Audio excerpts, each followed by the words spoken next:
That's a little sync, if you guys don't know in the video world. But today we're gonna be talking about a song I did a year ago, which is crazy. It's called Anthem Part 2. I wanted to do like maybe a video series this year, going over songs and how I created them, maybe some inspiration that goes into those songs, some other stuff. So this first video might be a little bit awkward as I get like the jitters out of video recording because I haven't done it in so long. But I'm gonna try and do my best to make this, fun experience. Show you guys my song, tell you about inspiration for the song, maybe show you some tricks if you want to get into music creation, because I think like for me personally, anyone can do it, and that's something I strongly believe in. Not everyone can do it well, but everyone can do it in their own pace, in their own way. And if you guys don't know who I am, I'm Insomniac, also known as Glass, also known as Lucas, if you know me in real life. I've been making music for probably like 7 years now, I would say. It's 2026. I started making probably in 2017.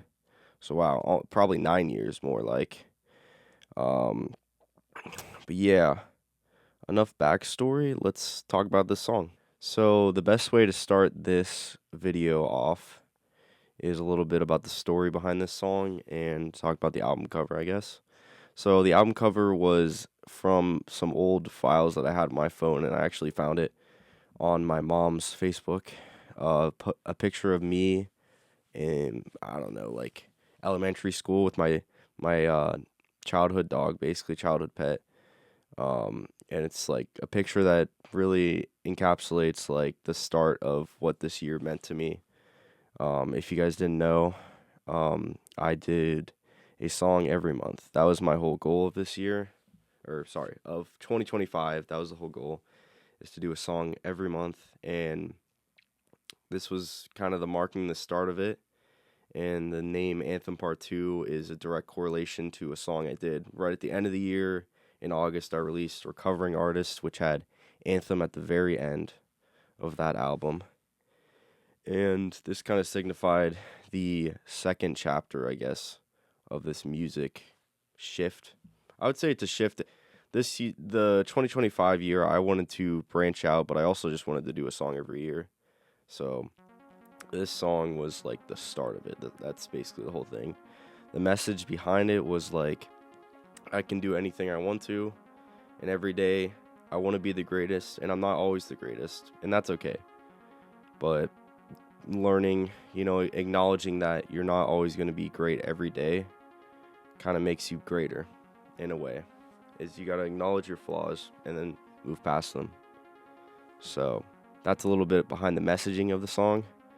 Some inspiration, I'd say, for this song, it's kind of more EDM, like central EDM, more like poppy EDM than anything that I released so far, and then also like that I released after this. And after this was kind of a detour from that pop EDM more into hyper pop kind of sound.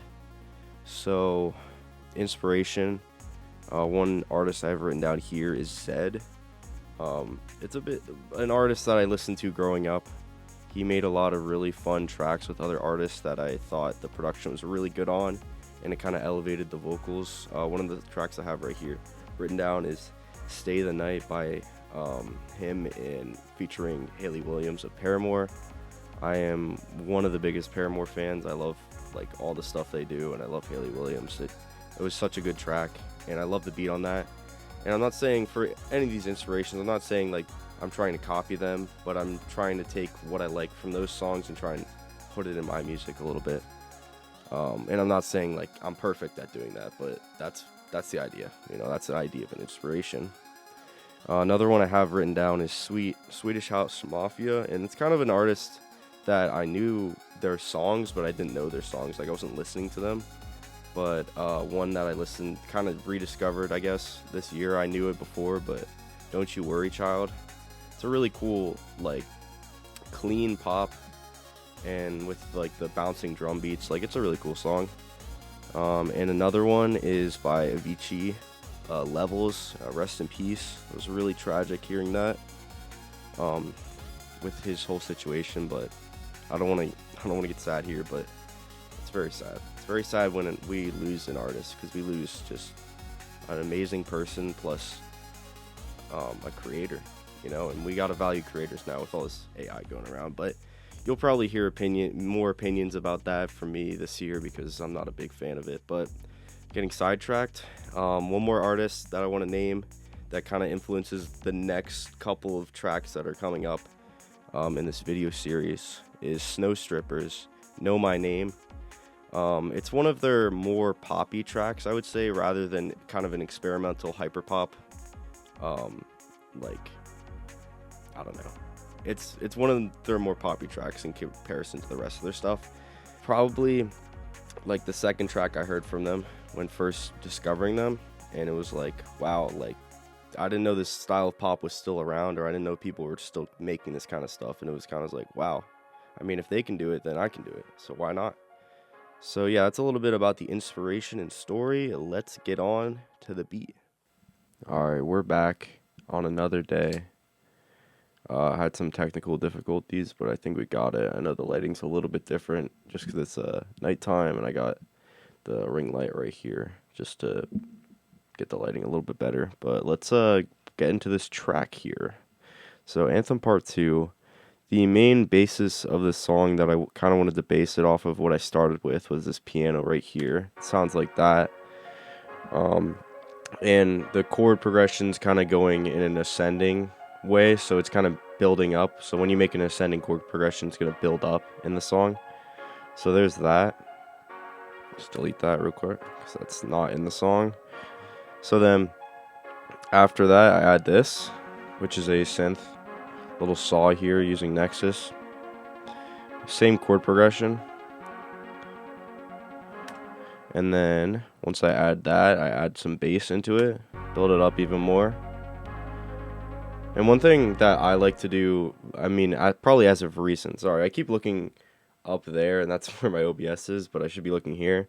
Reason why I add, or a thing that I do lately with beats is I like to build.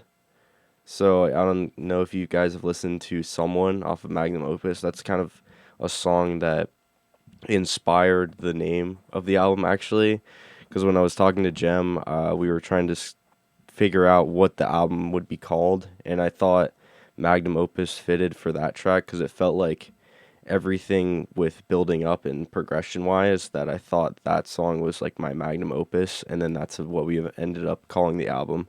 But back to Anthem, I got the same kind of theme here, which is crazy because this is like the first track of the year, and then eventually we get to magnum opus. We'll get to that later in the year, but yeah, this is kind of the build up, the start of the build up theme that I've been going for recently. So yeah. So we get this bass right here. Just adds a little sub to it.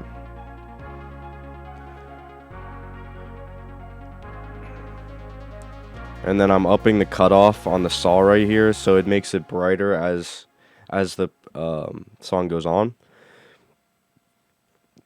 So next we have this bass, which is, it kind of sounds like this. It doesn't sound like your traditional bass. It's more kind of like a keyboard bass a little bit. Kind of like a dubby, like scratchy bass. And then matching that rhythm to the bass I already used. And then it drops out for the chorus. So we got our kit right here, analog techno kit. That sounds like this. I'm just gonna mute that for a second. Some kind of like housey EDM kind of bass, or sorry, drum kit, and combine with the bass, and it goes into the chorus like that. I really like the way the snare turned out on this track. It's like really techy, kind of an 8-bit style to it. So, and along with that, we have this synth right here from Nexus called Os Os.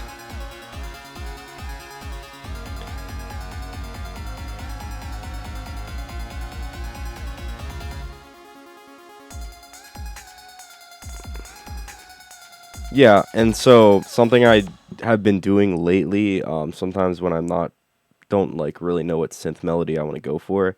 If you see on here on the step sequencer thing, which is just you put notes down and it plays the notes off of that. I have it set to forward right now, but then on the second part, I have it set to reverse. So this melody is actually the first part of the melody is playing forward. Second part is just reverse the melody, but it's the same rhythm. So it sounds like that.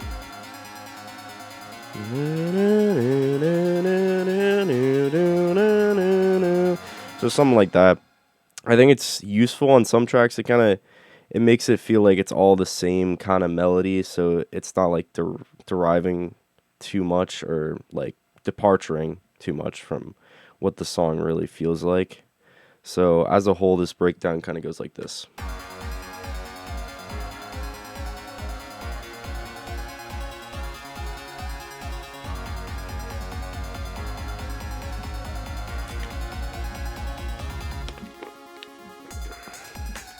And then so to fill up the space with all that buildup, I have these saw waves or just trance saws. I think that's what they're called.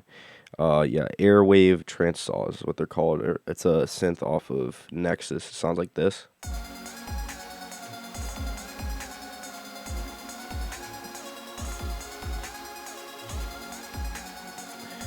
And so, like, I thought that alone sounded pretty good, but then I wanted to add another synth on top of it to add some more character to it and some more melody. So it's using the same synth that I used for this main track, I think. Just fact check myself real quick.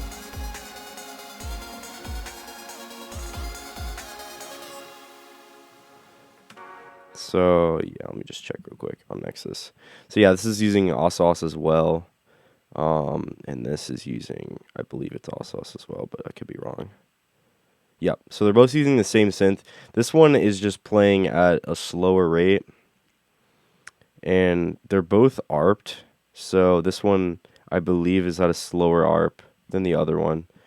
So this one's eighth note ARP, which is slower than, I believe this is 16th probably. Yeah. So this is 16th. So it just makes it slower. Like an arpeggiator basically just repeats a note and sometimes can go up an octave and down an octave. But it'll just repeat notes. Or if you have a chord, it will play sometimes bottom to top notes or top to bottom notes. So that's a little tidbit of information if you didn't know. So next, after we have that little drop, we just go right back into that piano.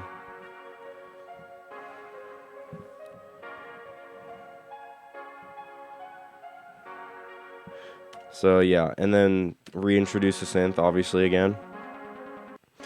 And then, so instead of having this big drop right away, I wanted to kind of make it so the bass shines a little bit.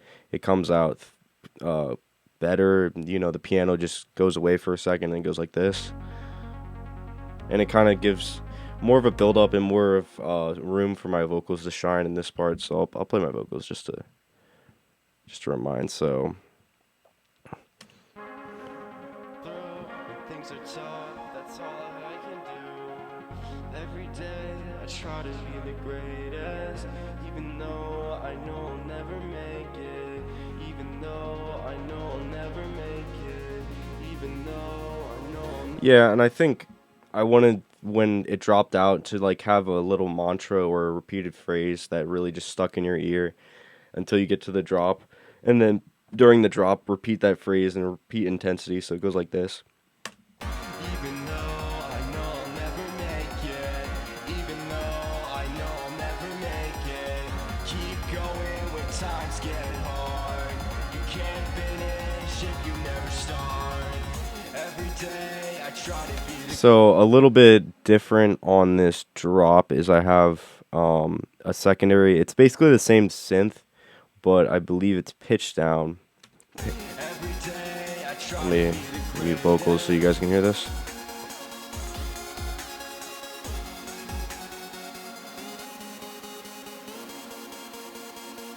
So on its own, it sounds like that. Then you add that, and I have this pan to the left 40 and this pan to the right 40. So yeah, I mean that's basically the whole track in a nutshell. Yeah, that's pretty much all the parts to it. I will say like it was so cool doing these type of tracks or doing this type of track because I never really thought I could do this. So I'm really glad I pushed myself to just do something a little different because before this I had never tried like an EDM style track, and I'm really happy with how it turned out. I think the one thing I would do to change, like if I redid this track or if I did a track similar to this, is instead of having everything drop out for this chorus, like the way it does,